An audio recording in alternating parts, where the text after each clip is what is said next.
ఈ రోజే డౌన్లోడ్ చేయండి. మీ ఫేవరెట్ షోస్ చూడండి. ఏంటి డబ్బాలు మొత్తం బాగానే నింపేస్తున్నారు? జాను వాళ్ళు వెళ్తున్నారు కదండి. త్వరగా రెడీ అవ్వచాను, టైం లేదు. హలో, పాలల్లో మత్తు మందు కలిపింది సార్కి ఇవాళ గుర్తుకు రాకపోవచ్చు. సడన్ గా రేపు గుర్తొస్తే మీ పరిస్థితి ఏంటి మేడం? ఏదైనా ఐడియా ఉందా? మీరొచ్చేటప్పుడు మీ పుట్టింటి నుంచి ఎవరినైనా తీసుకొచ్చి ఇంట్లో పెట్టుకున్నారనుకోండి, మీకు తోడుగాను ఉంటారు, ఆయన నుంచి సేఫ్టీగా కూడా ఉంటుంది. జాను వెళ్దామా? వెళ్దాం సార్. మనతో పాటు మా బామ్మని కూడా తీసుకెళ్దాం. మా ఇద్దరి మధ్య అడ్డంగా ఉంటావు నువ్వు.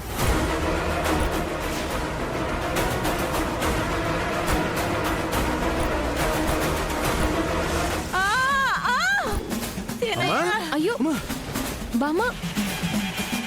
జాను, చాలా ఇంపార్టెంట్ వర్క్స్ ఉన్నాయి నాకు, చెప్పాను కదా. ఆ బైక్ ఏదో పని ఉందంటున్నాడు కదా, మీరు బయలుదేరానమ్మా. వెళ్ళొస్తామండి. అలాగే బాబు.